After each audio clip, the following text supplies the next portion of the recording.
Well, good evening. Good evening. And we thank you, Lord, for these special people because you've been appointed to be here. In the Bible, in the original Hebrew, there's no word for chance, so nothing can happen by chance. Believe it or not, there's no word for allowed in either the Hebrew or the Greek. God doesn't allow things. He wills everything for whose purpose? His purpose. So, I just want to give you a little bit of background before we start, and then we'll pray and then we'll start. I was born in Alameda, California. My mother was a featured dancer in Spanish Harlem, and I grew up seeing these trophies on the mantelpiece for ballroom dancing. My grandparents immigrated and ended up from England and ended up in North Carolina. My grandfather played the violin, who would think, had a pretty good German violin, had a beautiful tenor voice, I'm told, had a Presbyterian choir. Any Presbyterians here? My goodness, they stayed home. And he did Gilbert and Sullivan operettas on the side. My father grew up in Minnesota. Anyone from Minnesota? Yeah, very cold, and he was a semi-professional athlete who found the West Coast and never went back. They met, such a great love story, dancing. And so that's my lineage. And so she had 4 boys back to back to back to back. And one day, a man who was in the neighborhood who taught violin came knocking on the door and said, "Is there anybody here that would like to take violin lessons?" So all 4 of us began violin. So that's my background. My older brother started first. And as a senior in high school, he was already playing in a symphony orchestra, and he could outplay most of the violin players in the San Francisco Symphony. And he was a lot of fun. God, he was fun. And anyway, so then I came along. And I really love sports much more than practicing. So I didn't practice very often, like once a week sometimes, at my lesson. So anyway, I just want to give you that background. But I want to tell you that I fell in love with Jesus at 7 years old because I heard this.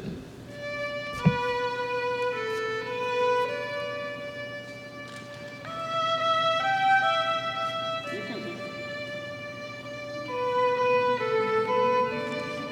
You might have the music there. Sing, please.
Jesus loves me, he will stay close beside me all the way. If I love him when I die, he will take me home on high. How many of you knew those lyrics? Some. How many? Who knows? And I will give you the answer if you don't know. Who knows how that was written? Well, it was written for a boy who was sick in bed by 2 sisters. That's how that song came about, to give him encouragement. Jesus loved him. So I heard that song at 7 years old, and I said, I'm yours.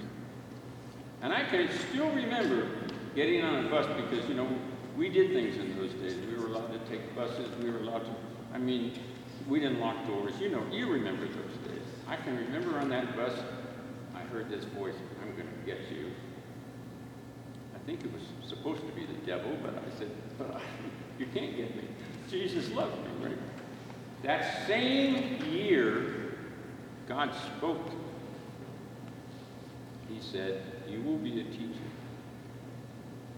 Now, I was very close to my mother, but I never told her that voice was clear. I didn't even know what it meant necessarily. But later on, I admired this one teacher so much. He was my string teacher. He actually lived in paradise before the fire. He lived to be 96 years old. He was the sweetest man. Anyway, I became a teacher. But that isn't what he meant by it. But I did become a school. So let's pray. Bow your head. Heavenly Father, we just love you because you're Jesus. Because it says in the Bible we can do nothing without you. And it's by your will for your purpose, not our purpose. It's not even about us. It's about glorifying you. May we sing, play music, fellowship tonight, and just get closer to you. In Jesus' name, amen. So, the first one that we're going to play, most people know because it's Amazing Grace. And no matter what denomination you are, it doesn't make any difference. There's only one ticket to heaven, and that's by His grace. It's not that we accepted Him, it's that He called us and appointed us. It even says in Ephesians, He did it before the foundation of the world. So, play Amazing Grace.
Christian bookstore. And I went up to this young lady who was there, and I said, I'm looking for more hymns. And so she said, oh, I think I know where that row is. So she went to this row. She knelt down and said, oh, I'm in the wrong. Wait a minute. This book is in the wrong place. 600 hymns. Wrong place?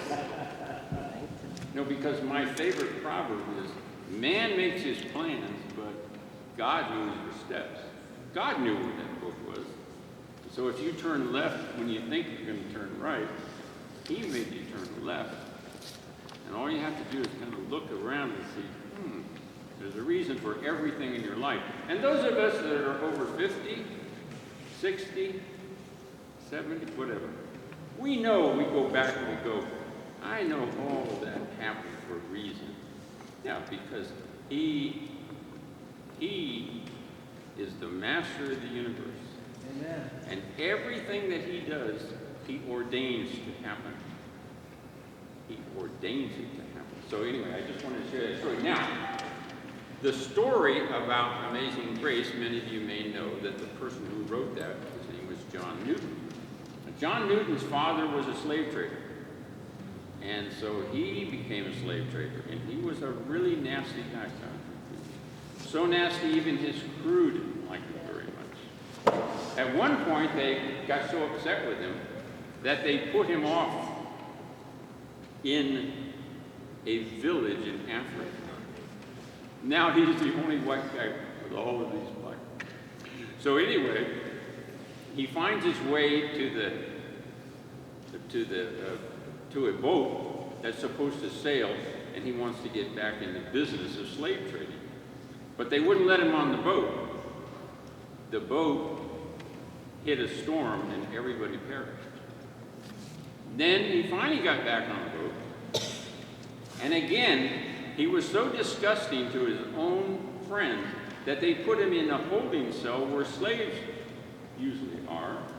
And there was a book in that cell. Anybody know the name of it? Bible. No, it was The Imitation of Christ by Thomas à Kempis.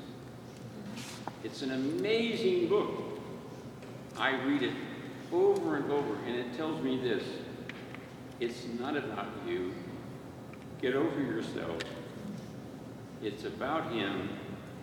Serve him, but it's beautiful because there's a dialogue between the person that's talking, the beloved, and God. And it's just great. So anyway, that changed him, but it took a while for him to actually stop slave trading. So he ends up in a place in England called Olney, England. And he wrote that song then.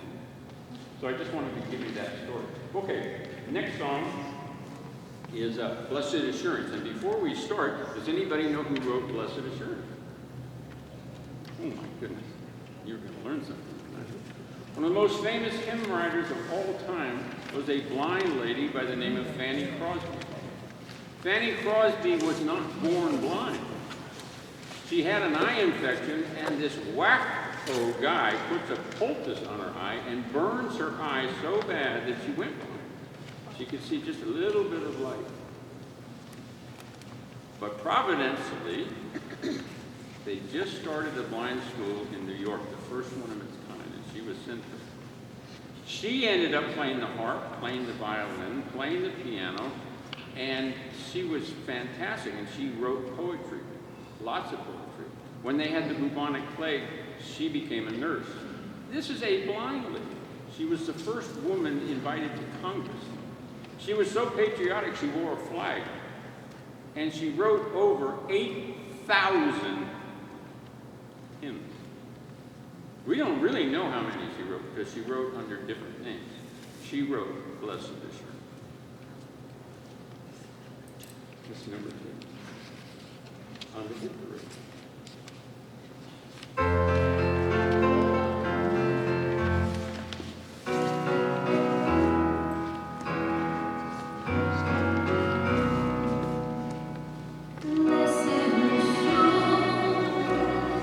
Jesus is mine. Oh,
tears just well up. Because they know one day he's coming for them.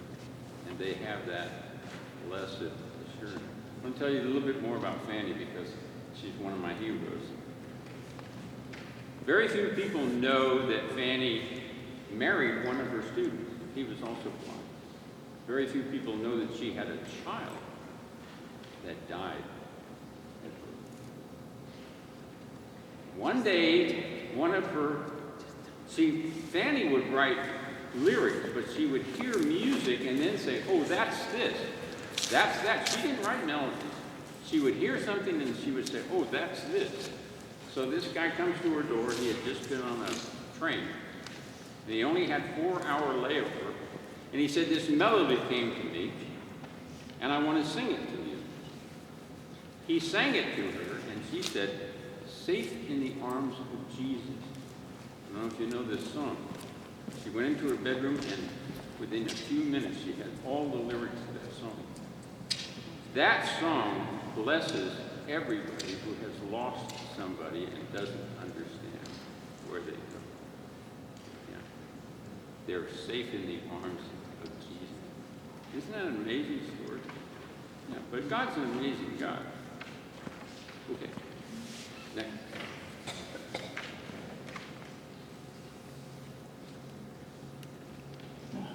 It is well with my soul. Now, not all of the hymns.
A very well-known, very well-off man had 4 daughters and a wife, and he knew a very famous preacher by the name of D.L.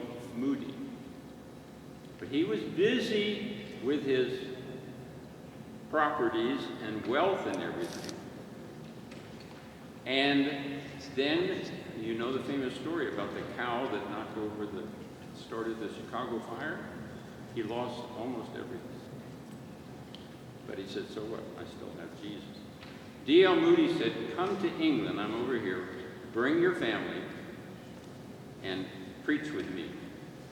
Just as he was about to sail, he was called away to business, and his wife and 4 daughters left.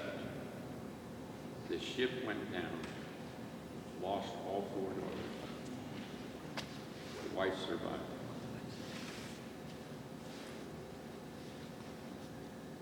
He finally got a ship right at that spot where it went down. He got the words to that song. It is well with my soul. Isn't that fascinating? More fascinating is that he didn't have any music to it.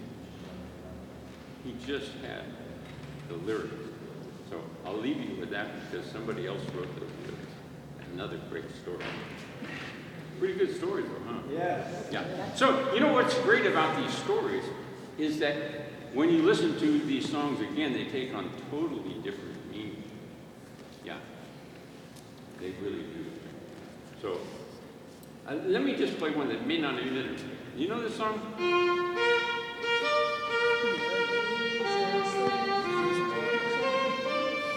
Stand up.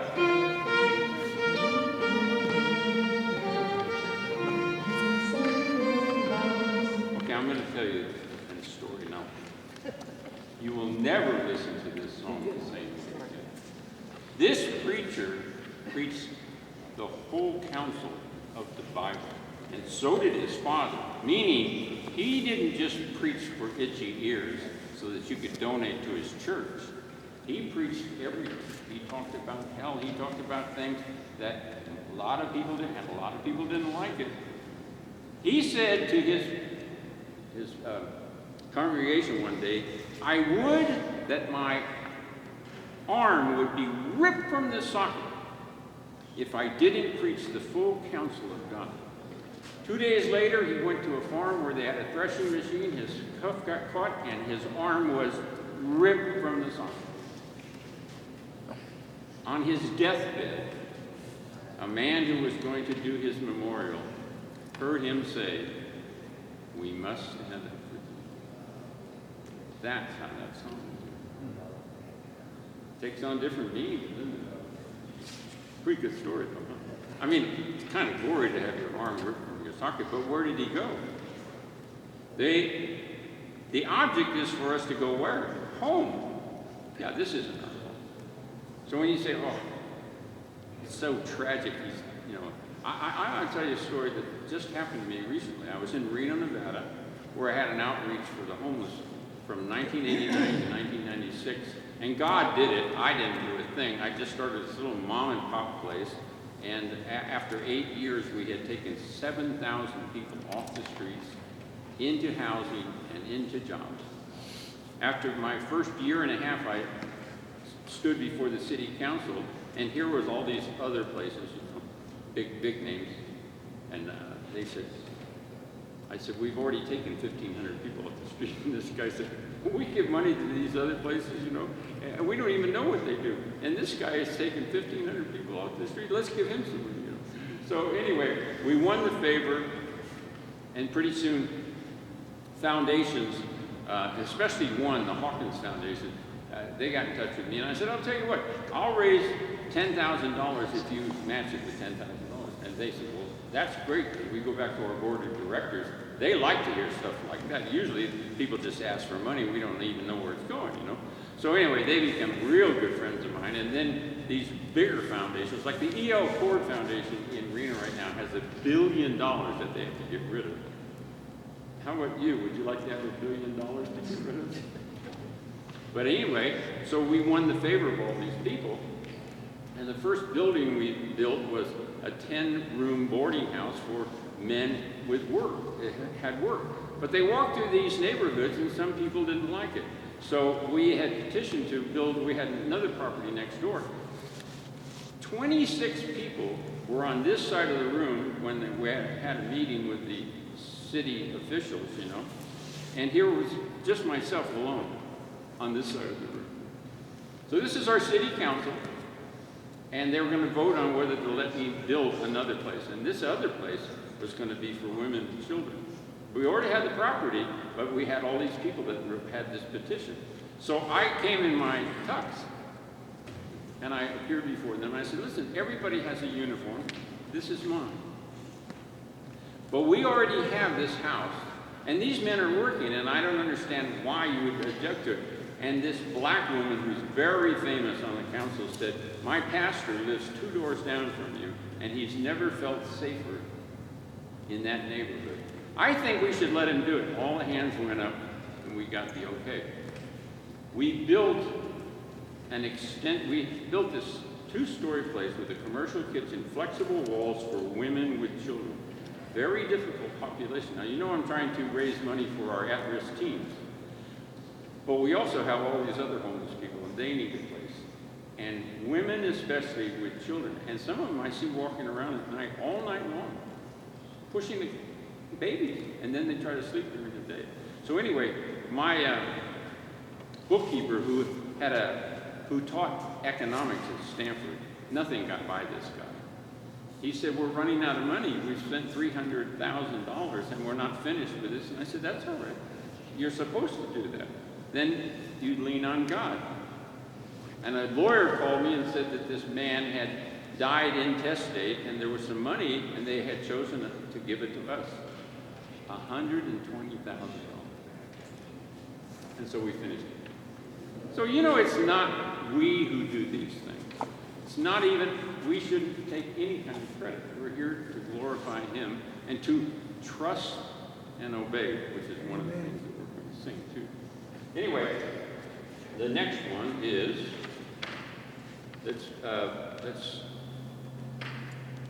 let's go to disc 2. I really like this song because I want you guys to get with the movement of the music, okay? Now, my parents loved to dance, and my mom taught me how to waltz during dinner time, and foxtrot, and samba, and all these cool dances, you know. But music is such a great gift. It makes us, it can lift us up, it can make us sad, it can make it, it's just incredible. It can open up things. I played at assisted living places where people haven't talked in 6 months, and you play one song, and suddenly they sit up and they start singing. So this is leaning. How many of you need to lean on our Christ? Yeah. Leaning on the everlasting arm. That's number 1.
my gift.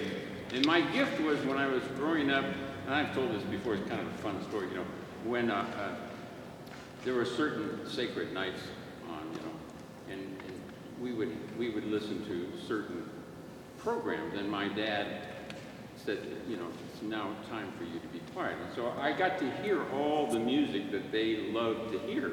Lawrence Welk, of course. And so I grew up hearing this, and then suddenly I realized, you know, if I hear this a few times, I own it. And so I had this incredible gift and a pretty high IQ, which doesn't hurt, that's for sure. And so I just started memorizing all these tunes, you know. And then in the 50s especially, I could actually understand the lyrics. They were so clear, and there wasn't a lot of electric guitars, you know. There was Elvis, and there was all these different people, Ricky Nelson, the Nelson family. You know, most of you know all of this stuff. And then, of course, I went over to San Francisco State in the turbulent 60s, and they learned to plug in these guitars, and it got louder and louder. I still kind of liked the music. I just couldn't hear the words. So anyway, my gifting is that I know not 1,000, not 2,000, but several thousand tunes. In fact, I can just listen to songs without ever playing. And Carol, by the way, I want to introduce Carol. Carol, I met a year and a half at least ago. I was playing at Sacred Heart Church, and she knew that I was coming back and forth to Reno, and she knew that I was staying in my car sometimes in Motel 6. Anyway, she had a beautiful house and invited me to stay, and I've been with her ever since. So this is Carol. I want you to know that. And she made a lot of goodies. She's a very fine baker, seamstress. She's a pro at sewing. So anyway, that's my gifting. And as it went on through the 70s, I fell in love with rock and roll, but especially country. I just adore country music. I think most of it. You know, I really like country music, not just because it tells stories, but I don't know one country person that doesn't love the Lord. I don't know one, which is why I really love listening to country. And then, so it went into the 80s, and then it went into the 90s. And I just want to tell you how funny things are. There was a guy who was scheduled to be interviewed by The Tonight Show, and instead somebody else came, and he didn't really know much about music, so he thought, I'll just act out. And he jumped up on the desk, and he started throwing things, and he started making up all these songs, and they were really sad until all these people called and said, we love that, what do you call that? And he made up the term punk rock. He made it up. But this is even a funnier story, and I think you should, because it's too funny. If you've ever seen, especially black people, now I grew up in Oakland, California, so I taught kids in black schools and everything else.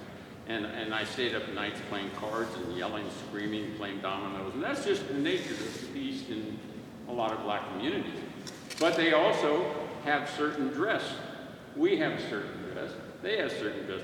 Well, this guy, who was a very well-known black artist, was invited again to The Tonight Show. His luggage didn't show up, and he was in his shorts. They said, well, we have a pair of pants, but it's probably 3 sizes too big. That's all right, I'll just tie a belt around it, you know. And he bent over, and it slipped down. And all the blacks thought that this is a new style. This is true. So you see some of them going around with their underpants hanging out, and isn't that weird? He didn't do it on purpose. But anyway, that's the way things go.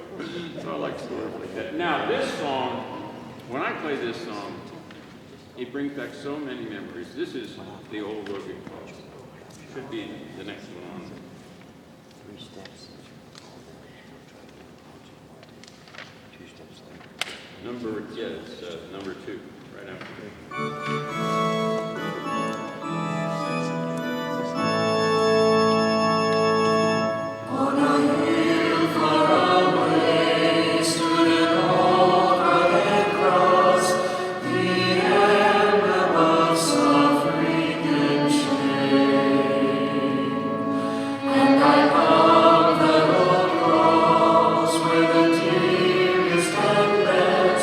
For a world of lost sinners.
there's a great story that I'm going to tell you about a guy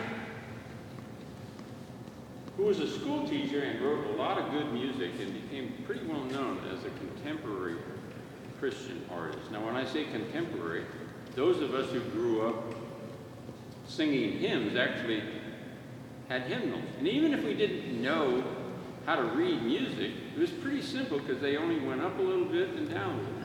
And actually taught us how to read music, even if we didn't know the names of the notes. And that's what it was constructed to do. I always use this as an example. In fact, you know, I don't know if you saw this, a couple of people saw it. KDOV TV interviewed me. And it was too funny because they came out, and this one guy, Steve, is a buddy of mine, and he said, I didn't know you had a Stradivarius. Show me how to play it. So I actually put it up under his chin, and I put his fingers here. And of course, he wanted to play it with a bow, so I helped him play the bow. And he was like a little kid. And then everybody else wanted to touch it. Everybody else wanted, and the person who runs it, Perry, was in the other room and thinking, who's making all that noise in the other room?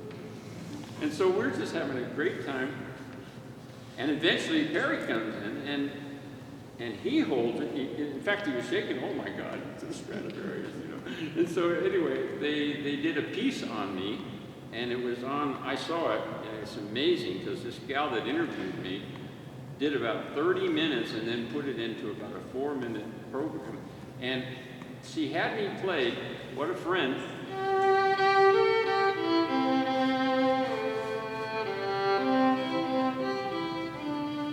And then she put it in the background and talked about why I was trying to raise these funds and the statistics about our at-risk teens.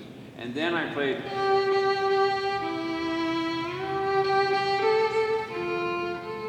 And again, she used that in the background music. And then she actually let me speak. And I said, the Bible is very specific about us helping the poor.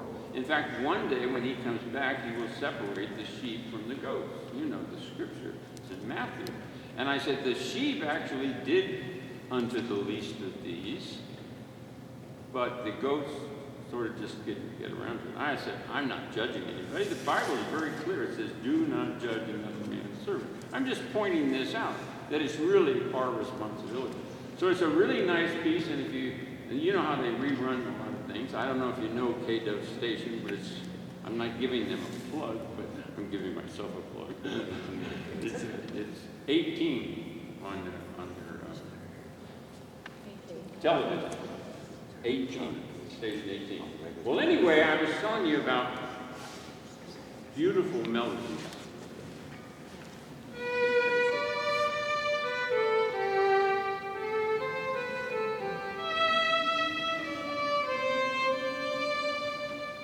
Just close your eyes.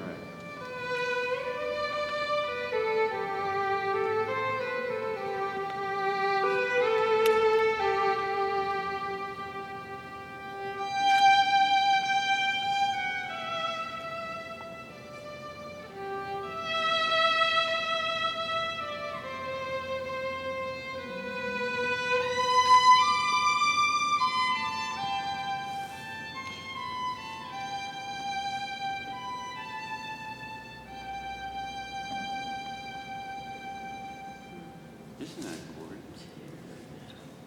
So this guy, who was pretty well known, he was a school teacher, but he wrote these beautiful things.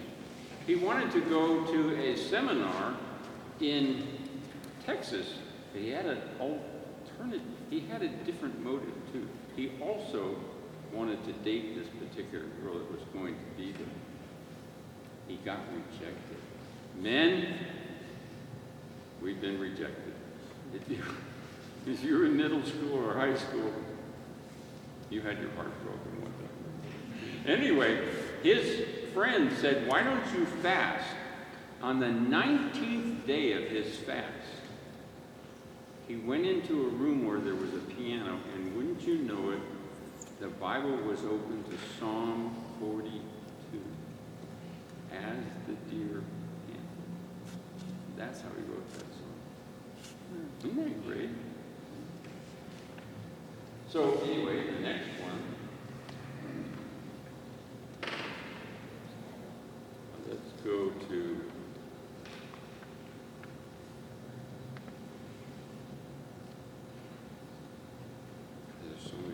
100 of these, by the way. Let's go to disc 3. I have been through a lot in my lifetime, and I know you have too. And the Bible says that He afflicts us, He punishes us, He corrects us for whose good? For our good. Well, He must love me a lot, because He put me through a lot of stuff. And I have a book that's about to be published. I've actually written it for a while, but it's all God's timing. It's called The Journey. So briefly, you know a little bit about my background. Well, I entered, because I had a very high IQ, I entered college at 16. My brother was already there. He was the best, and he was in college. He didn't like academics. Because we like to play cards, we like to play sports, we didn't like to study. But of course, it was easy for me because I had a very high IQ. But anyway, he just was the greatest, and he was so much fun. Just look at him, kind of like Jackie Gleason, he'd just look at you, or Jack Benny, just look at you, and you had to laugh. That was my brother. So anyway, our conductor of our orchestra heard me play the viola, not the violin, and he said, why don't you become first chair viola player? And you'll sit right across from your brother, and you can just crack jokes back and forth. Because he knew it. You're not going to change us, but that's just our background, you know.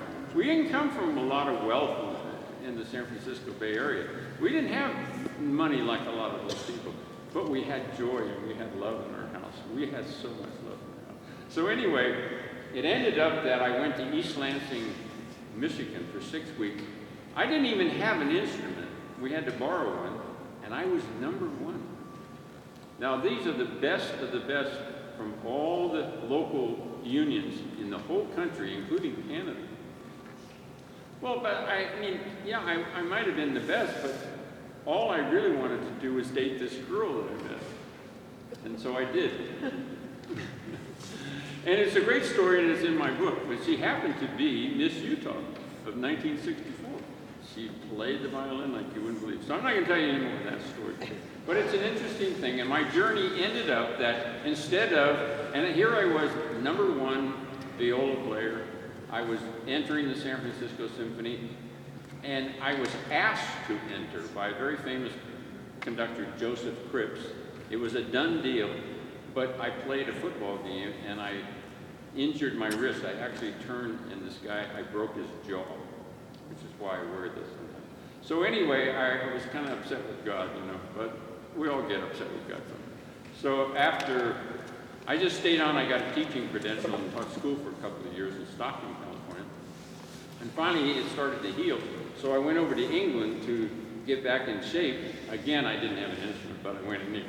And then I didn't like England, so I was on a bus and I was just looking at different sites. I was going to go back home. And this little boy stood up in the back of the bus and he said, "Oh, look, Mommy, there's a boy playing violin on the street corner."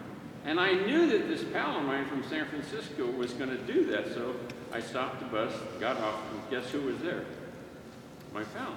And I laughed. I said, "You're a classically trained guy. What are you doing?" And he showed me all the money in this case. So I said, "Take a break."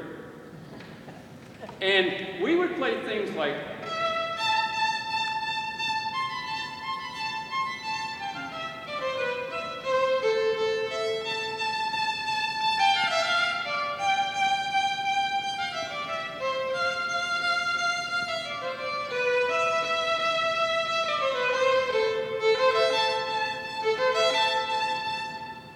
fun, moving piece. Don't play something slow.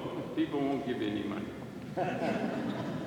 So, and that's actually by Vivaldi, and I don't know if you know who Vivaldi was. He had red hair, and he was called the red-headed priest, but he had bad knees, so he couldn't be a priest. This is an amazing story. So he took over a school for orphan girls. They had been impregnated by some very wealthy people who dropped them off at this school for a few bucks. He taught them how to play the violin, to play the bassoon, to play the oboe, and he wrote, of course, he wrote the Seasons, you know the Seasons, and he wrote this really fun music. So we played tunes like that and banked up a whole lot of money. We were in this alley where the Mousetrap by Agatha Christie was playing on one corner, and Covent Gardens, the opera, was over here. And people like myself, only I wasn't dressed like that. I was dressed like a poor student, because if you didn't look like a poor student, who's going to throw money at you, right? So some of these musicians would walk by and throw money and say, oh, you poor guys. We made more money in one night than they made in the whole week, believe me. So anyway, it's in the book. And then when I went to Paris, I played things like...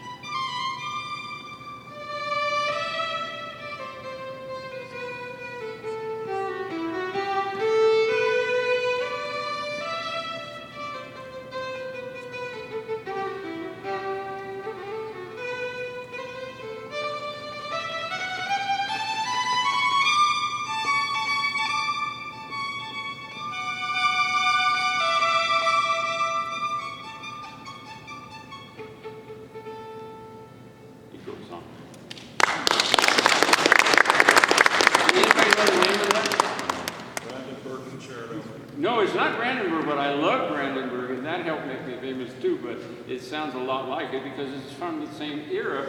But the name of it is a German name, and it's pretty easy. Eine. Exactly. Eine kleine means a little, Nacht means night, and Musik means music, a little night music. And who wrote it? Mozart. Okay, so when you're teaching children how to play, you usually start out with things like this. Or if you're a school teacher, you teach the ABC.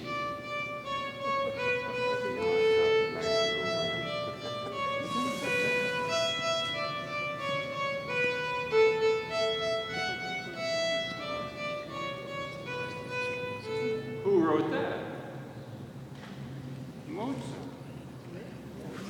Mozart's father was a famous violinist, and he entertained a lot of people, and Mozart would sit underneath the chord and listen to all these people, and one day he got up and he played on the piano. Dun, dun, dun, dun, dun. So anyway, pretty neat. Next one, by the way. Oh yeah, 7. You know what? Let's take a little intermission.